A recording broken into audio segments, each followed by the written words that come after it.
Hey everybody, welcome to another video. We're going to continue with the new slash old comics from 40 years ago. And I don't know if you've been watching any of my stuff, but I'm trying to follow every week as it came out 40 years ago in 1985. Doesn't make any sense. So there's 52 weeks in a year, obviously. So we're on this would be week 13. Technically, again, if I make any mistakes, I'm recording this a week early to cover myself, but I'm supposed to be representing week 13 of March 1985 here, because it is week 13 of, well, yeah, not at the moment, but it will be week 13 of 1985 when this posts. And I keep checking the dates. We're almost dead on. I think next Wednesday, well, which is be the day it's posted today, is the 18th, I think. And back in 1985, it was the 19th, so it's pretty close. Or is it the other way around? Sorry, I'm thinking of this week. Next week, the 28th, the 27th is Wednesday, and then our Wednesday is going to be the 26th. So still, regardless, it's one day off. Of course, now I'm going to get messages from everybody because I started recording video. And by the way, even it's March, it's the third week of March, for some reason my apartment complex decides they're going to call the landscaping company and start a little early on mowing the lawn and weed whipping and blowing stuff around. So I think they're done. But of course, bear in mind, they always, every time it comes time for me to record a video, sure as poop, they're going to be out there blasting stuff at my window, which is literally like 3 feet from the microphone here. So I think they're done, so bear with me. If that happens, I apologize. Also, let me just check this real quick. All right. Okay. So we're right back where we were. So we're on week 13. So again, I'm thinking in the future. I'm reading new comics today. It's New Comic Day, but it's last week. So I'm reading new comics, and not everything, but I'm reading probably about 10 titles, and just to kind of keep up with modern comics. And it's funny, in contrast to 1985, when everybody quotes the golden age of comics, or everybody says, the 80s are the best for comics. I mean, my generation, of course, older generations, it's the 70s, newer generations, it's the 90s. So whatever generation you fall in, me being Gen X, we claim that the 80s were the best for comics. I mean, like I said, we were right there in ground zero for Dark Knight, Watchmen, Crisis on Infinite Earth, all the stuff that we claim is the classic, stuff of comic books, specifically Marvel. Well, as I mentioned, those are DC titles, but anyways, with Marvel, that's considered like the meat of the X-Men. That doesn't make any sense. When X-Men was popular, and Spider-Man, especially towards the end of the 80s with the McFarlane run. But, and I remember, again, I keep saying this in every video, we're doing 1985. And of course, if you know your ages and your comic book ages, 1985 starts the modern age of comics. I've just seen recently, I saw something where they call it the Copper Age. And it's funny because they follow the years I think they should have for this age, regardless of what you want to call it. But they can claim that the Copper Age, and this is unofficial, but they say the Copper Age is 85 to 1999. That's exactly what I said they should call it, 85 to 1999. It's a 15-year span, just like the Bronze Age is 15 years, just like the Silver Age is 15 years. Golden Age might have been a little longer, a little less, I can't remember. That's a long time ago. But it was also the first age of comic books. But, I have a problem with people calling it modern age still today, or even then, because you would assume modern would be now, right? Or contemporary, what do you want to call it? But modern age of comics would be the comics that are out right now, regardless of what time frame you're talking. I would say modern comics is this year, 2025. That's modern comics. Um, Again, you go back in these different pocket times from 1985 on, and I would put them in 15-year intervals, and I would call them whatever age. Copper's fine. I guess nickel maybe after that. Nickel would be 2000 to 2014. It sounds about right. So I guess if we're copper, nickel. Well, nickels are worth more than copper. What's worse, lead? Are we in the lead years? I think I've made that joke already. I'm sorry. But anyways, let's get into it before I talk for an hour here. Let me switch over the screens. I'm going to try something new here. I'm going to do a full screen on this so you don't need to see all the peripherals and stuff. Kind of trying to hone it in. And I'm going to have to move myself here. Or maybe I can stay there. But let's go up on this. Again, this is a fandom page, Marvel database. Again, I keep saying this also in every video. It's hard to find. I mean, you can go to fandom. .wiki, I think. It doesn't have the title pulled up at the second, but if you just put in Marvel, just put in this exactly, what it says here. Put in Marvel database week 13, 1985. It should pull up this page. Because again, going to this fandom page is fine, but there's lots of fandom pages. It's kind of like Wikipedia. Going into the site is kind of a pain in the neck. Because even with Wikipedia, you go in and you type something specific. It doesn't always take you to where you want to go. But if you go into Google and you type what you want to see, let's say you want to see the new Daredevil, Born Again, right? And you put that in there and say Wiki, it's going to take you to the Wiki page for that. I mean, it'll give you the link, and then you have to take the link. But same thing with this one. Just put in Marvel database, week 13, 1985, maybe fandom. And that should it should go to this site here specifically. So I'm going to move this up a little bit so you can see the comics. And again, as you can see across the top there, we've got all the different months of this year, and then you got 84 on that side, 86 on this side. So again, even if you're at this page and you want to go say to 86, or let's say you want to go to 90. Go to like December of 86 and then click on December of 87. It's more tedious, but it might save you some time, maybe. I guess just go back to Google, whatever. It's neither here nor there, but that gives you all the weeks. They're all printed up top here. And you'll see some of these months, like January had 5 weeks in it. Now, again, we gotta have to have 52 weeks, right? But some of these weeks, I don't remember. Like I've come across more than one now where nothing's come out, or like just like a G.I. Joe or Transformers UK came out. I don't know if that's 100% correct. I guess maybe there were delays that month. I don't know. Maybe they just, this is supposed to be pretty accurate, and I would say more or less it's pretty accurate. Again, you don't want to go on the dates on the comics, especially back in the day where they put, it's, Daredevil 220, it's whatever, it's I don't even know what they have on there, I can't see without blowing it up. Let's say it's June, right?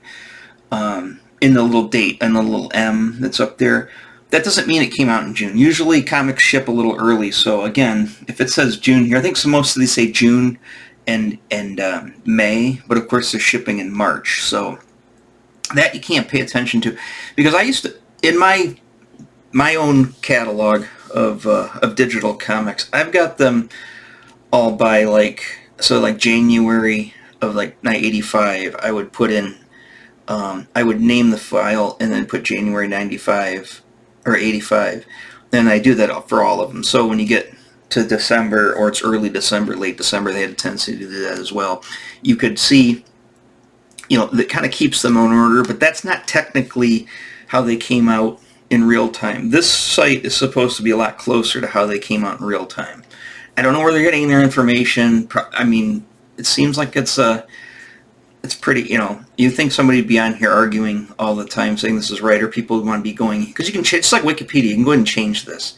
But it looks like everything's relatively correct, so let's just take it, let's take their word for it and give them the benefit of the doubt and say that this is correct. And like I said, this seems very correct to me. I mean, I'm going back in my recollection 40 years ago. So, of course, I've got a pretty sharp memory, but there are holes in it.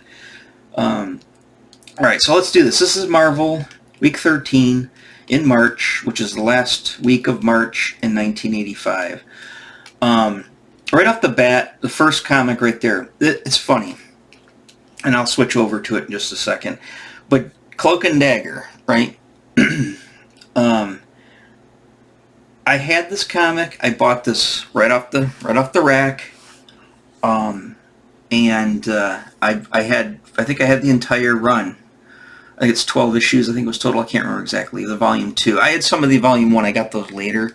But the volume 2 and specifically, I had this Cloak and Dagger. And this cover, this number 1, is just etched in my mind. I loved the look of Cloak and Dagger. And I loved the concept. Cloak and Dagger, that sounded cool. There's, of course, that Dabney Coleman movie was out. And there was a TSR role-playing game called Cloak and Dagger. But I loved the name. I loved the graphics for the, for the logo. Logotype is actually the technical term for that. It's called a logotype. Anyways, I really liked Cloak and Dagger. I thought that really big billowing, blue cape with the black stripes on it was so cool, and her stark white outfit with the dagger, and she's got the cleavage and stuff hanging out of there. I just thought that was so sweet when I was a kid. And anything that had it's funny. At the time, I really liked street level stuff. Anything that takes place in Hell's Kitchen or Lower Manhattan, or is it Lower Manhattan where Spider-Man's from? Yeah. Anything with Spider-Man, Daredevil, and again, I'm going to get into my Daredevil situation. I'll save that next because it's coming up because there's a Daredevil issue there. But anyways, I loved that. Just that looked like I like the Morlocks under the sewer. This whole kind of punky punk. Gangy kind of thing. I like that then. I'm not 100% liking that now, although it does bring back a lot of memories from when I did like that type of stuff. Regardless, the point I want to make about the Cloak and Dagger series here, Volume 2, is I had all of them. I bought them right off the rack. I never read one of them. Never read one of them. I had no idea what the story was really about. I had this concept in my head what the story's about, and I'd look at the art, and I'd kind of piece together what it was out in my head. And of course, reading the entry in the Marvel Universe, and they talk about their powers and stuff. And of course the role-playing game, the Marvel role-playing game was out this time by TSR. But I never read the story. I read the comic. And that goes for a lot of comics at this time, where I would pick them up religiously, but I would never read them. I just throw them in my box, bag them and board them. I used to actually, at this time in 1985, I know boards existed, but the first time I started boarding comics, I want to say is the 90s. When I first started this I started in 84, I didn't even bag them. I remember I would just throw them in a shoebox because they fit perfectly in a shoebox. And I think I had a pair of Nikes or Adidas at the time, and they'd fit perfect in the shoebox. And that's how I used to store my comics. And, if I filled up the shoebox, I'd just try to find another shoebox. And so I had all these shoeboxes filled with comic books. And then eventually I went to a comic book show or store, and I saw that they had boxes. And I knew the long boxes, that still takes up a lot of room, and at the time I had no room in my room, especially at this stage in 1985. So I just discovered comic book bags at this time. I discovered two things: the Comic Book Buyer's Guide, the little newsprint periodical that they put out, the Comic Book Buyer's Guide, and comic book bags. Those are the two new. Once I discovered comic book stores, which for me was the Troy Stamp and Coin in Troy, Michigan, right on Rochester Road. When I discovered them, I discovered long boxes and short boxes. Actually, I remember I discovered short boxes a little time after that, and I went, oh, these are perfect, these short boxes. And I've always been a short box person. I've never had long boxes, just because they take up too much space and they're way too heavy to lift. A short box is heavy enough when it's full, but you think a long box is just I don't want to do that. It's too much work. And again, they take up space. I had very limited space. I still have limited space. But the that was like I said, that was the first time, I would say right around this time, 85, was when I discovered comic book bags, which came in a bag of 100. And at the time, I think you could get 100 comic book bags for like $3, $2.50. And you could get a comic book box, a short box, which I didn't have one yet, but I think the long boxes were like $5. Short box is like $3. I don't know what they are now. I think a short box now is 10 and the long box is 20 or 15. And then 100 comic book bags today. Of course, they got the resealing ones or the sealable ones, which is what I usually get. Those are I say those are like $15, 20, maybe even $20 for a box of bags and boards on top of it. But again, this is 85. I didn't have boards. You know, like I said, I don't believe I started boarding comic books until the 90s. When they opened the Comics Corner there in John R. and Auburn Road. Of course, you don't know where that's at unless you're from where I'm at. But I started getting boards there because they sold them individually. And I'm trying to think. We had a all other place. I probably talked about this place before called Kay's. In Kay's Book Exchange, she was a book exchange, but she had comics. They're all short boxes. I think that's where I discovered short boxes, and I realized, oh, they're perfect. But I think she might have sold boards, and I started getting them maybe 88, 89. I would say 90, though, but let's not talk forever on boards. Let's get back to this. So, Cloak and Dagger. Let's go to the comic. Let's go to it here. So, awesome cover. Just amazing cover. I really like the cover quite a bit. Here's the thing. When I did finally read it 40 years later, I was like, it right off the bat, I'm like, huh? What do you see in this splash page? XXX Girls Live, mud wrestling, exotic dancing, 24 hours, adult live shows, models, What else do we have here? It says books. I know it's going to say adult books, girls. So basically this is the red light district. This is the seedy part of, I think they say it's Times Square. Although, right off the bat, Bill Mantlo doing the art. Rick Leonardi, who I'm not a big fan of, but I still like his art in this. So, Terry Austin inking, blah, blah, blah. The usual suspects for the most part. Jim Shooter, editor-in-chief. This is not an epic title. This is a mainstream comic book for quote-unquote teens and, kids. They didn't have rating systems for comic books back then. They barely had rating systems for movies. I don't even think, I'm trying to think, I don't even think by 85 did they even have PG-13. I think they said R and PG and occasional G and once in a blue moon X. But speaking of XXX here, this is funny. This isn't an epic title. This is a mainstream comic. And essentially, spoiler alert, it's been 40 years, but they go after Cloak and Dagger trying to shut down this red light district, and they're going at, like, this guy goes into this adult bookstore, which a lot of them had peep shows in the back. He goes into the peep show, and there's this underage girl. She's probably, 15, 16, forced to, strip in this peep show. I'm just like, I think I'm just saying it's things were different in 1985 because darn well that this is not going to fly in modern times and modern comics. So I just, right off the bat, I was just like, all this time I had these comics and I never knew that was what was going on. I mean, maybe I put two and two together just by flipping through them when I was younger, but I was just like, that's insane that they put that in the mainstream comic. I mean, Cloak and Dagger isn't considered like the adult titles or anything because they didn't really have, the adult titles were epic, and this was not an epic. If Gru was too adult per se, and they put that on an epic title, which had no nudity, none of this type of extreme, stuff, which would be technically inappropriate for 12-year-old boys. I just thought that was just funny. It's just like, that's so weird. I won't get into the whole comic, but, they go after this ring, and then it gets really weird. I gotta say, now that I've read it, and I've always thought they looked cool, and I always loved the concept, I really don't like the characters. I mean, Dagger's okay. She seems pretty normal, but Cloak is an asshole. And I don't like him. And the writing is not, it's not bad writing. It's just wonky, and I just don't like the story. By issue 1, I mean, I'm going to continue, obviously, to read all of these, but I don't like the story. I think the art's amazing. I love the look of the look of the characters is so cool, how he always wraps her around in this cloak like that. That's so neat. Can't stand the story.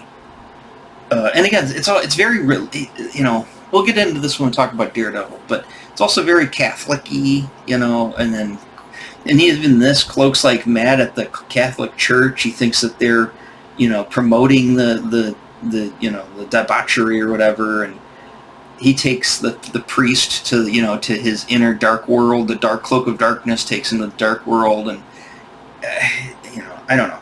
I don't like things that are super religious, because I am not religious, and I barely have a religious bone in my body, and I don't really, I'm not spiritual, not any of that. So when you get like real heavy into religion stuff, it seems like Catholic. I have nothing against Catholics. I'm just saying but Catholic stuff is like real intense, the wrath of God kind of stuff, with your Hail Marys and all that stuff. And I don't know, it just turns me off. But yeah, so let's go. So I've got to figure out how to shut this down. Boom. There we go. Aha. Now, let's switch to our next comic here, because that took forever just to get to the first comic. So I'm not going to do all of them, because, as you can see, I'm not doing Peter Porker. I probably won't do any Star Imprint comics as far as talk about them in depth, except for maybe like Silverhawks or He-Man or something like that. But as far as like the other titles, like the kiddie titles, that's what I thought they were. They're for kids. I didn't like any of the kiddie titles. Planetary. Of course, we talked about Planetary before, where I'm just not a big deal. Big fan of them. Sorry. I forgot to grab more drink. So I won't go over all of them. And also, there's comics like Dreadstar and Company. I have all the Dreadstar comics. I thought I had to complete everything. I don't. I can't find, digitally, I cannot find Dreadstar and Company #1 or any of the Dreadstars and Company. I have no clue where they are, so that one's off the table, which is a shame, because I like the other Dreadstar comic. Also, comics like the Moonshadow, can't find it. I gotta say, I'm probably not interested in it, but I can't find any of the Moonshadows. I know there's a new Moonshadow-ish, but that's not the original comics. And then, but everything else I read for this week, and I have digitals of, and we'll get to some of it here. But Conan the King, yeah. It's a good comic. I guess I can get into it. I think I have a good copy of it.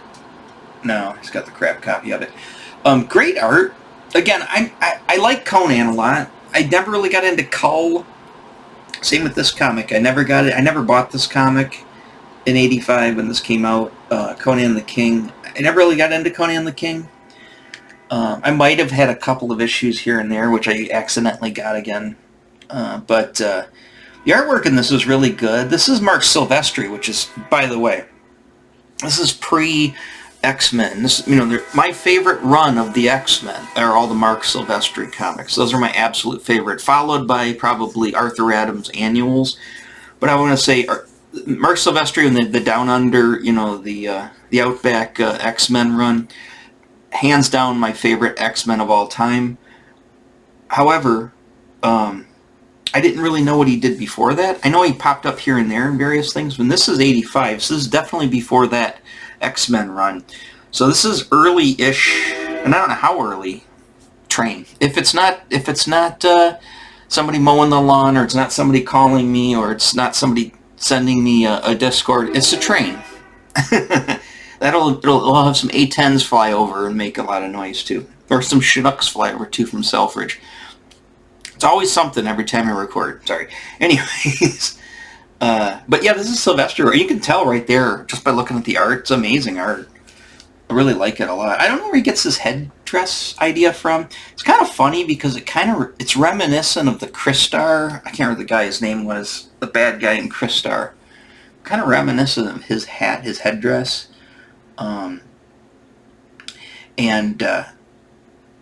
It's funny just looking at, how much I like his art. He has a lot of detail and great panel designs and stuff, but some of his faces are a little wonky.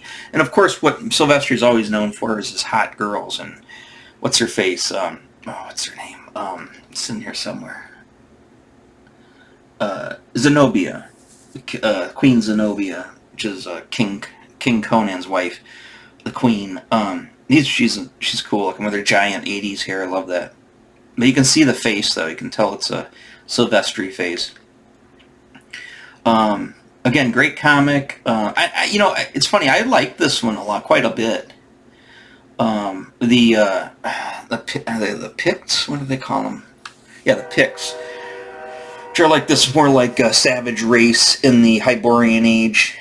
They're always like they're gonna finally attack. It's this whole thing where it's King Conan, so it's going to be on a huge scale, and he's leading these armies. And they attack this garrison. It's really cool. The panel's great. That worm's eye view where he's looking up at the portcullis and the towers there, the turrets. The guys up there on top. It's great art. I won't get super into the art, even though I do comic book art myself. But a lot of like the different planes, how they break things up on a page is really cool. Sometimes you see a lot of the classic stuff here. It looks really good like that. But great big scenes. And of course, doing the silhouettes and stuff, the light silhouettes in the background to kind of, without drawing everybody in that scene, make it look like there's a lot of people in these giant crowds. It's little comic book tricks. Great panels, sexy women. It's a Hyborian comic. I mean, that's what it's supposed to be about. It's about, muscly, lean, wiry dudes fighting, hot chicks, sorcery, that type of thing. But yeah, it's a good comic. Like I said, I think she's cool looking, and that's very Mark Sylvester, by the way. I'm not going to go into these comics. I'm just giving you little samples of them. Again, go find them and read them. They're all online. You can find them pretty easily, or see if you're a big physical copy person, go track down the physical copies. A lot of this stuff you can get relatively cheap. Key issues obviously are pricey. I'm kind of gone. Only comics I buy now are facsimiles, and occasionally I'll get some new comics. If I find an old comic, like a classic issue I like, that I don't have, I'll throw it. I look down there because my comics are down there, and I'll get one and throw it in the box. But other than that, I'm just reading. I just put all my I just get a bunch of digital comics and I throw them on my tablet. So it's the way I do it.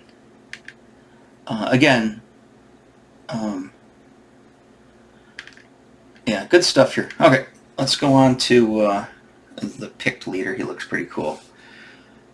Let's go on to the next comic, let's go to the main page here. Daredevil. It's going to be Daredevil anyways. Okay, so let's go back to Daredevil. Here's what I want to say about me and Daredevil. Not that I know him or anything, but...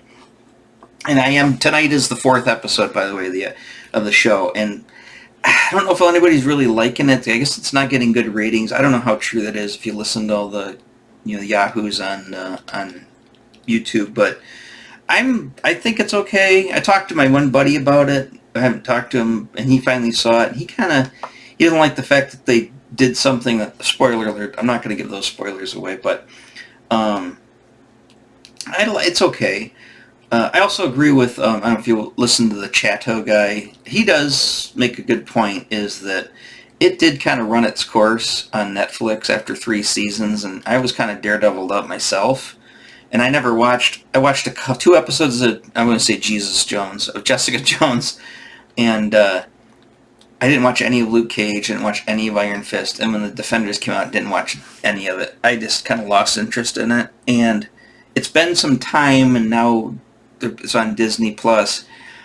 I still find it's like, the unofficial 4th season. I like it, but I can see people's point. I can see his point where it's kind of ran its course. It's a little bit too late, but whatever. But the comic, I've had lots of Daredevil comics. I've never really liked the Daredevil comics. I read a bunch when I was younger, and I was always less like, Again, it goes to that really. It's too Catholic. It's too he's a very. I mean, obviously he's a Catholic character, but it's too Catholic, and it's just like I don't. Especially with like the whole thing where they're repenting and the whole Catholic mindset, and it just in a character I don't like I said I don't. You always want to look at yourself in a character, or imagine yourself like I'd like to be that guy. I don't want to be that guy. I don't want to be blind. I would like to have his ability to score with chicks, but outside of that, I wouldn't want to be blind, and I wouldn't want to. And I want to be Catholic, so it always. That bothered me. But as far as his look, just like Cloak and Dagger, he looks amazing. I love the look of the character. I always thought Daredevil was so badass looking. I was like, that's such a cool costume. And I've always loved the art, regardless of the story. I've always loved the covers. I've always loved the art. Even that where he's jumping off the building there, he's letting go of the building, and the little box on there, the marble box. I always thought that was cool looking. I like the later logo. This earlier logo I wasn't a huge fan of, but I've always liked the look of it, always. And that's kind of why I got him. It's just because of the art and the look of the character. But as far as the story, that said, this is Denny O'Neil writing this, by the way. I read this issue, and I haven't read an old Daredevil comic in a long time. The story is great. I'm not a huge fan of the story, but it's written awesome. The pacing is awesome. The artwork, like that page is just amazing, and how it blends it. And how the story goes, beat for beat. This is top notch. This is probably the best of Marvel had at the time.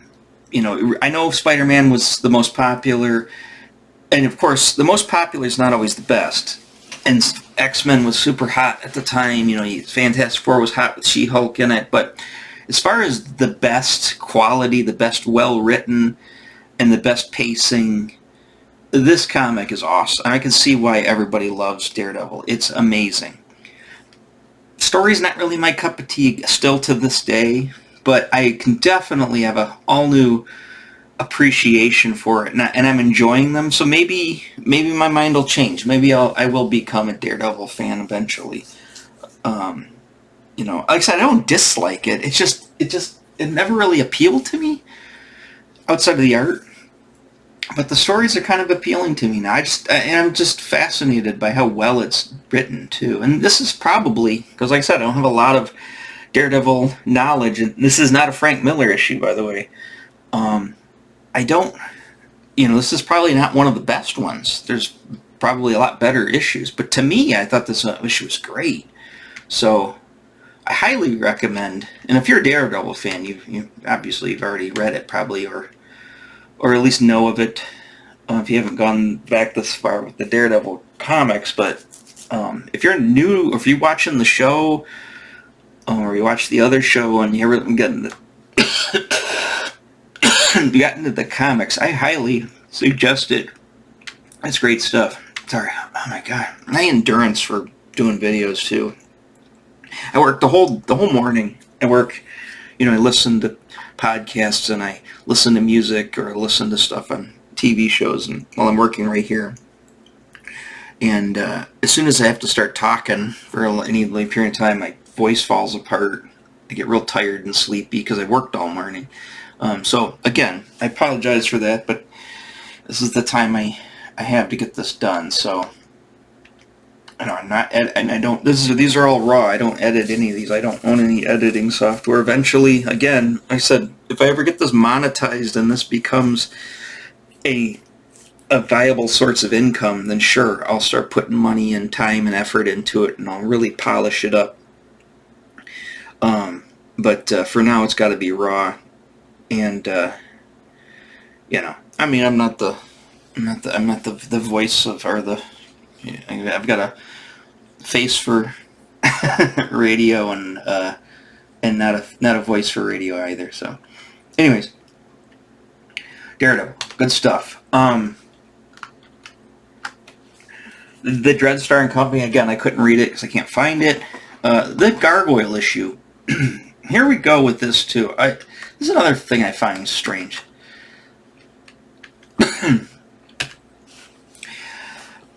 I don't know who. This is number 2 of a 4-issue limited series. I never had these. I've always saw these. I've seen these on the shelf. I think some of these were in those little packs too. I don't. Who is this for? I mean, the Daredevil has action in it.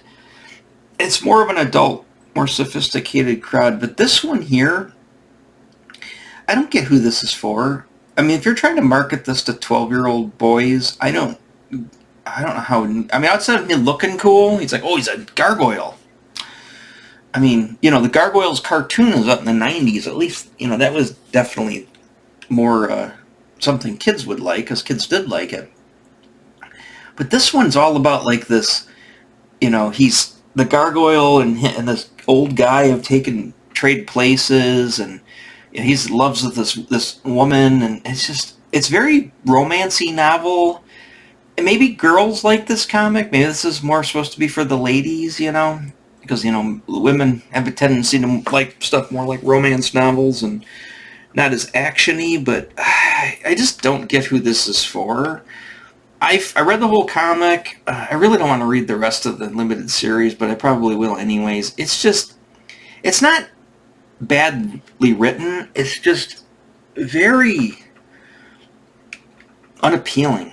I don't know. It's just and I'm not a huge fan of the artwork either. It's a little too. Who does the artwork? It's a little too. This is Mark Badger. I've heard of Mark Badger. I can't place him at the moment in my mind, but I've heard of him. I'm gonna think of the comic Badger. Again, I don't know. This one's just. I can see why it only lasted 4 issues, or it was a limited series.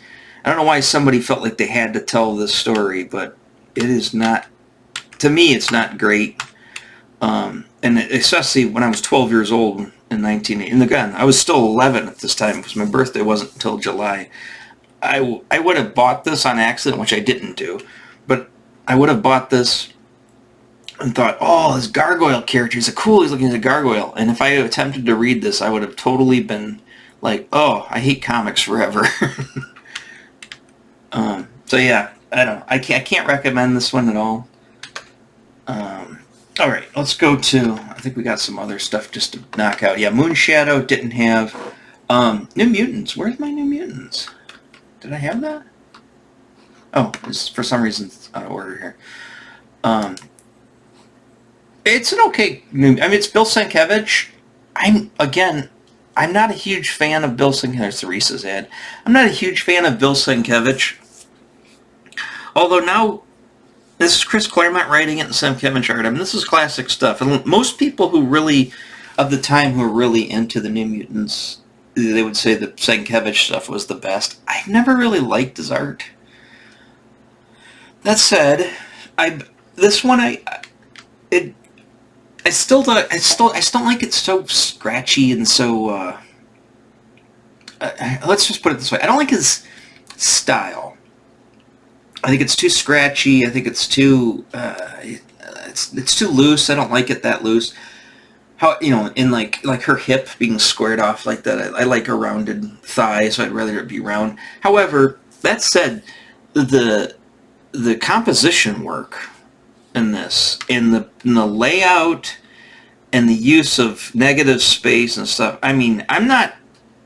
Again, I can spot masterclass comic book telling, storytelling, and this is definitely it. I just don't like his style, but everything else is awesome. I mean, it's great. like I said, this one, the pacing wasn't as good as Daredevil, but the pacing's good in this. Like I said, as far as Sienkiewicz's work on this, I think it's really good. I'm just not a fan of the style. That said,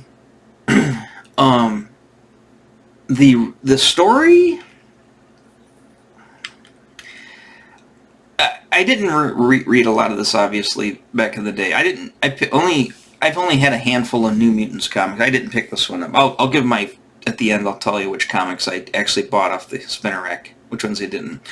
I had a handful of New Mutants comics, just some here and there, and some of them were the Sienkiewicz ones, and I never really got into them. Its story's not bad. It was entertaining. I liked it, but it was just weird. That's a great page. That's very Steve Buscema. That's actually very Neil Adams right there, to tell you the truth. That's Sienkiewicz, which Sienkiewicz is a contemporary of Adams, but I mean, that reminds me of a Neil Adams page right there. Just done with more loose, scratchy style. So, again, I like that aspect of his artwork, especially his comic book. His cover stuff is, I mean, it's more of, I like some of it, but it's more of a, it's more painted, fine art stuff. Which, I'm kind of, I never read I had it, I never read the Elektra Assassin. That's coming up here soon. An epic title, so that'll be interesting. I'm pretty sure he does all the interior art as well. But, I don't know. I recommend it if you're supposed to be a New Mutants fan, and obviously if you're a Sienkiewicz fan, you probably have already read this, but I would like, if you like offbeat art, if you like that more, I don't know what you want to call it, artsy fartsy, I don't know. You'd probably like it. I'll obviously I don't think this is his last issues on, so I'll probably come to more of it, and I'll probably, like the Daredevil, I might warm up to it. But okay, I know. Was it? Oh, let's just knock these out real quick. So again, Peter Parker not doing, Planetary not doing, 2-star imprints. All right, The Swords of the Swashbuckler. It's an epic title. This is #1 too. This is funny about this. When I first got it, cracked it open, I never bought this. I looked at the credits. Bill Mantlo, if you know, Bill Mantlo does Micronauts, which I love, and I like a lot of Bill Mantlo's art. And Jackson Geiss, as we just talked about in the Thor issue, and of course when it comes to X Factor, I love Jackson Geiss. And speaking of X Factor, there's a redhead in this. I think Jackson Geiss either likes his redheads, or maybe it's Mantlo likes his redheads, or as Stan Lee said, redheads are just easy to do because the colors read well. But he does a redhead in this, and so I thought to myself, oh, I'm on board for something really good here. I've never seen this before, vaguely knew about it. I said, I'm really going to enjoy this. Started looking at the art, saying, okay, it's Mantlo, or sorry, it's Geiss. It's ships in space. It's pirates. I'm not a huge pirate fan. Space pirates, I kind of, at the time, I probably would have liked it. But I didn't like them so, like, piratey. I would like more like spaceship pirates. Like the Starjammer, something like that. There's way too many of these 2-page spreads in this comic, too. It's driving me crazy. How far did I get in? I got in... you got a lot of girls showing leg. You got this hot redhead. She's a pirate. Blah, blah, blah. I think I got to this page. No, I still had further. I might have got up to here. I totally lost interest in it. It bored the piss out of me. I was like, oh my god.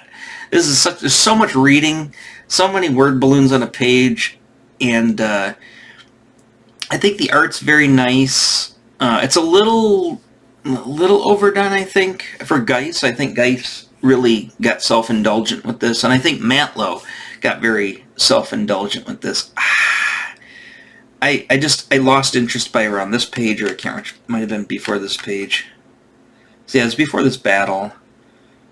I'm not saying this battle would have saved it, but I mean, I right around when they go to this house, and there's this, when they find out that they're all related, I don't know. I was like, I can't read anymore. And I looked at it, how long is this comic? Oh, it's a 35-page comic. It's a #1. I'm like, if this is #1, I don't think I can read this series. And again, going into the future, I don't know if I'm going to be able to read this. So I can't recommend this comic. Sisters of the Swashbuckler. No, what was it called? I'm miscalling it that. Sword of the Swashbucklers. I don't know. I just didn't like it. I can't recommend it.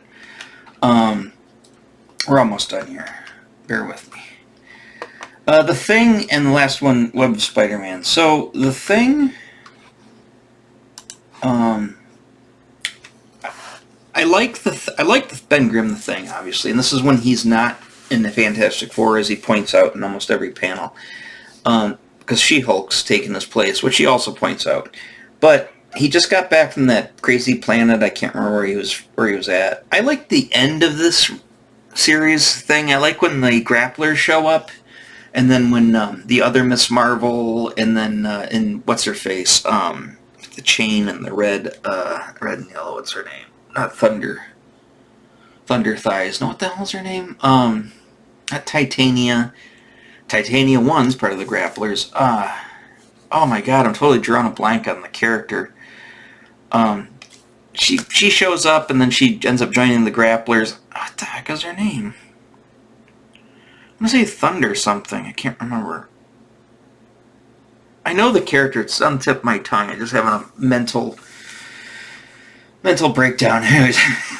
Mine's falling apart. But anyway, I like the end of this series. This is not the end of the series. This seems another weird throwaway issue, because it's like he goes and he finds this guy shooting at something, and he's like, I'm gonna go tell this guy to stop shooting at something. Why? And then he's like, oh, if you find out what I'm shooting at, you would agree with me. Great panel there's really nice. Who does the art? Ron Wilson. Okay, he does the breakdowns. Brett Breeding does finishing. Michael Carlin doing artwork. I vaguely know of these guys. I know who Ron Wilson is, but Mike Grunwald, editor, and of course editor-in-chief Jim Shooter, but I don't know the writer, and I don't know the inker. Oh no, actually I've heard of the inker. A finisher, as they call it here. But anyways, yeah, he goes, and it's like, what's what is he shooting at? I want to know. He misses his bus, he's in the storm, he's taking shelter, he goes and gets in this barn, the barn's empty. And then he finds all his beer in there, so he just starts drinking it. And he's like, "Oh, I'll come back and pay my tab for the beer." And again, it's also weird back in this time period. When I first tried to get into comics in the early '90s, and I did a couple of jobs for a guy, and it didn't go very long because I drew a character smoking a cigar, and I drew a bar scene. He wanted a scene in like a restaurant, and I ended up drawing like a bar, like they're up at the bar eating, so that everybody's drinking, and the guys are drinking these mugs of beer. And he sent, he called me up, because before the internet, called me up on the phone, and he's like, yeah, I goes, I can't have any smoking or drinking in this comic because it's supposed to be all ages, and there's people are pretty adamant about having smoking and drinking in comics that are all ages. What Wolverine has a cigar. Ben Grimm's always smoking the cigar because Jack Kirby's smoking the cigar. He's guzzling down the beer. Wolverine's guzzling down the beer. As we just talked about with the adult, the Red Light District and the Peep Show. Apparently, Marvel didn't adhere to that, even though they had a Comics Code Authority label that they'd slap on their comics. Apparently they didn't adhere to what this guy was telling me. It was an independent comic. But anyways, and I only ended up doing, I finished the one issue from, and he kind of like, we parted ways. And plus his characters were not they're furries. They were all anamorphic characters, and I really didn't like doing it because I wasn't into that. Still not into that. But yeah, it's just funny. I guess Marvel could just do whatever it wanted at the time. Again, I don't think they did. I think they've taken Wolverine doesn't smoke now because nobody smokes anymore, but he doesn't vape either. And I don't think everybody's getting boozed and liquored up. I can't remember if that's happened. I think Uncanny episode, weren't they drinking? But they were like, I don't know. Anyways, it's leprechauns. Leprechauns are in this. Drinking Irish leprechauns. And of course the one guy with the gun, he had an Irish accent. So there's leprechauns, and then they don't want to leave his farm. I can't remember exactly the whole thing. Oh yeah, they give him the wishes, and then he wishes to be human again. They make him human, and then they burn the barn down. So then he needs to be Ben Grimm again. So he's like, I use my last wish. Shield. I use my last wish to be Ben Grimm again, and then I found it to be a pointless, dumb comic that just doesn't. It's just a filler. I mean, I guess filler in and of itself are pointless, dumb comics, but I've read some filler comics that are good. X-Men 143 with Shadowcat. That's a filler comic, but it's a good filler comic. This is a bad filler comic. It's not terrible. I sort of enjoyed it, but I don't know. I don't recommend it. I don't know. It's okay. It's the Thing comic. It wasn't, burning down the house, literally down the barn back then. I guess it was burning down the barn. Well, last one here. What are we at? Oh, we gotta wrap this up. Okay. Web of Spider-Man, number 4. I don't remember what happens. Oh yeah. Again, another sort of filler comic. Here's the thing. In theory, I loved Web of Spider-Man because of the first number 1 cover, which I have the poster to. It was on the concrete jungle. I love that first cover. He's not in the black Spider-Man costume in this one, but he's in the black Spider-Man costume a lot. The Web of, to me, I love the graphic too. But I gotta say, a lot of course, I can't find any digital, digital redos of these. These are all hard scans from old comics. But, and I think it's Vince Colletta doing the inks, which he's not the best inker in the world. The artwork's not terrible. Who's the artist, though? Greg LaRoche, how do you say that? Vince Colletta inking, Danny Fingeroth on the writing. I find it's another one of these ones where it's like it's a deal gone bad. It's just there's no real villains in it. It's just a bunch of thugs, which that's fine, I guess, for like part of a comic. But I don't like when they do these like thug issues where they're not really fighting any villains, especially with Spider-Man with his rogues gallery. He's trying to sell photos that what's his face doesn't want anymore. I can't remember the new boss is same as the old boss. And then of course J. Jonah wants to do this magazine called Now at the time, which I remember. Didn't they do a Now, Marvel Now, like in the early 2000s? But anyways, and so he's like telling Parker, he's like, I'm going to buy these photos and blah, blah, blah. And sorry, there is a major villain in it. It's Doc Ock. I know he's a classic Spider-Man villain. And I know he's a beloved one, and he's about as classic Spider-Man villain as Green Goblin. However, and I know everybody said I used to look like he used to look like Dr. Octavius. I'm not a huge Dr. Octopus fan. I kind of liked him as a kid, with the old cartoon, but by the time I got into the comics, I'm not a Dr. Octopus fan. I mean, he's okay. The Day of the Octopus, however, module comes with the basic set of Marvel superheroes, TSR. I like that, but anyways, he's in prison, or he's in like a psychiatric prison, and his legs, his arms, his Dr. Octopus arms come break him out. I can't remember how it ends. Doesn't he go back to prison? I can't remember. Again, it's an okay comic, I guess. But he doesn't really fight him till the end. And doesn't really fight him, to tell you the truth. He just kind of shows up. Right? Actually, you know what? I don't even think he's come across him yet. No, he has to. That's right. The building's going to fall down. You just can't save him. He's got to save the. He's got to save the guys inside this building because it's coming down. So, Doc Ock escapes. That's what it was. Now I remember. As you can tell, it didn't really make such a huge imprint on my mind, but. So he never got to fight him. And not that I'm saying him having a duke-out fight with Octopus would have saved it. I don't know. I don't know what I'm trying to say. I like Spider-Man. And, maybe I'm just getting Spider-Man out. There's some good comics coming up with Spider-Man. Once in a while when you get a good one, you get a good one. But some of them are just like, I mean, him getting the black costume and Secret Words, that was awesome. There's lots of comics in the lines, and the various ones that I like. And again, I was always drawn more to Peter Parker Spectacular, especially with Black Cat shows up. Maybe I just like the Black Cat. Maybe, what it comes down to is I don't really care about Spider-Man himself.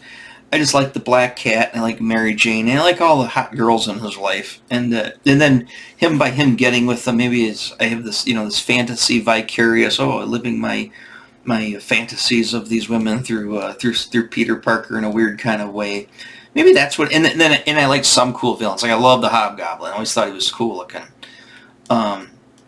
So maybe as I start rediscovering some of these old comics, which are the comics that I started reading when I first got into them when I was 11, 12 years old.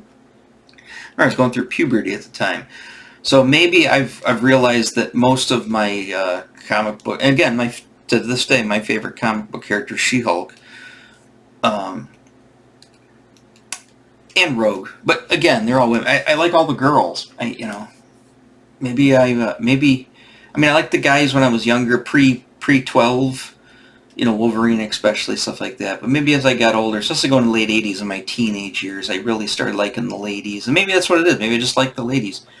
I mean, I know that's why I like it, but I'm really starting to find out a lot about myself, too, as I go back and read these, and what I was interested in, what I'm not interested in. But regardless, that is week 13, 1985, March, and good, we'll close it. I hope I can wrap this up in less than 3 minutes, so it's not an hour. But come back. I'm going to hit week 14 next. This will post next week, which will be literally week 13 of 2025. Because I'm doing these a week early, so we'll come back for week 14. And like I said, as long as I can stay interested in this, keep going, I'm going to do this through the rest of the year. So look for these at least once a week. Hopefully, that consistency will keep people coming back.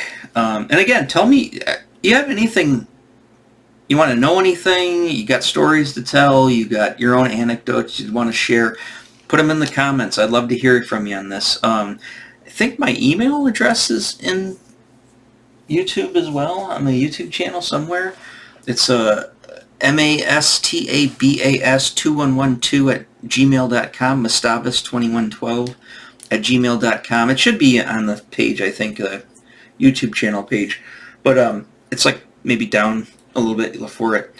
But email me. If you don't want to put a comment, email me. If you've got something, you want to bitch about something, you want to call me an idiot, whatever you want to do. I'd love to get mail, so, obviously with only 10, 12 people watching these any given week, I guess I'm not going to get too many people. But like I said, now would be the time, if you're watching this, because I don't have a lot of mail. When I'm reading 100 mails a week, and which I can only hope would happen, I might not be able to have time to get your mail. So now would be the time to send me messages, because I usually get back to them pretty quick. But all right, let's finish this up. Oh, at less than a minute, so let's finish this up before the minute's up. So again, next week, come back, week 14, Marvel Comics, and then of course April starts, so I'll do a full month of DC in one video as well. All right, Talk to you then. Bye-bye.